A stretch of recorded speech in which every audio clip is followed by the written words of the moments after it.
«25 февраля в Национальной библиотеке Республики Коми состоялся День Арктики. Масштабное культурное мероприятие, которое Главное книгохранилище республики по традиции проводит в конце февраля. Открыл Арктический день вебинар «День Арктики в президентской библиотеке». Телемост, в котором посредством видеоконференц-связи приняли участие порядка 300 учреждений и организаций России.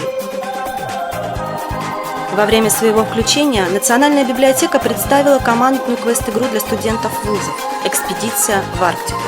Задания для нее были разработаны на основе материалов коллекции электронных документов, размещенных на сайте президентской библиотеки имени Бориса Николаевича Ельцина. Победителями квеста стали студенты Костырев Олег и Петров Даниил. В 11:30 начала работу площадка «Арктические параллели. Алта. Норвежский город в Арктике», главным спикером которой стал преподаватель Арктического университета Норвегии Вернер Бигель. Roads of Norway, so they're not straight, they're very difficult to build and to make. Гость рассказал об особенностях жизни людей в норвежском городе Алта. Параллельно с этой встречей проходила презентация книг издательства Паулсон. Новые книжные серии, посвященные Арктике и ее исследователям, представила генеральный директор издательства Раиса Нияглова-Колосова. В 2004 году это было достаточно странно сделать издательство, которое будет специализироваться только на теме Арктика и Антарктика. Однако время идет, и мы издаем все больше и больше книг, и интерес к нашим книгам все выше и выше. После обеда в фойе читального зала состоялось открытие фотовыставки «Люди Арктики», на которой были представлены работы путешественников, ведущего научного сотрудника Института языка, литературы и истории Коми-научного центра Уральского отделения Российской академии наук Евгения Рожкина. Ключевым событием дня стала встреча с министром промышленности, транспорта и энергетики Республики Коми, путешественником, поэтом, геологом Николаем Герасимовым, который рассказал о стратегических приоритетах развития российской Арктики и о своих путешествиях на север, в том числе в составе экспедиции известного исследователя арктического региона Петра Боярского.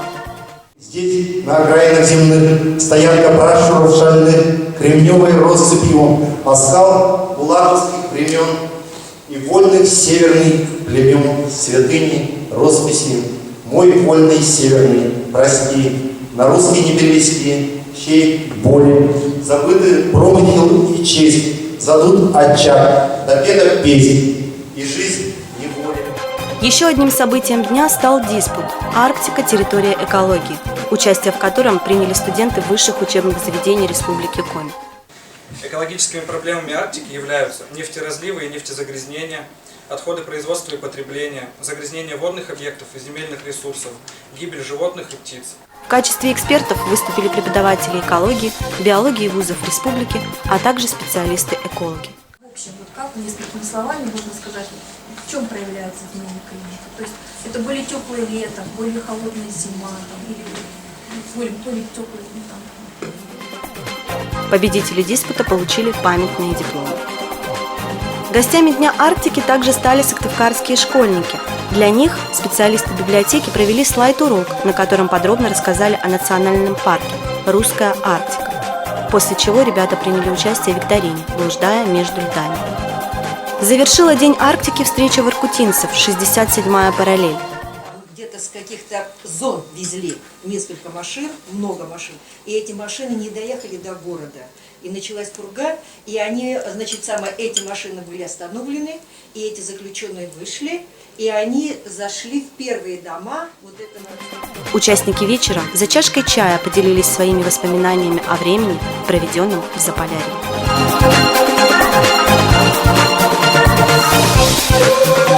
Thank you.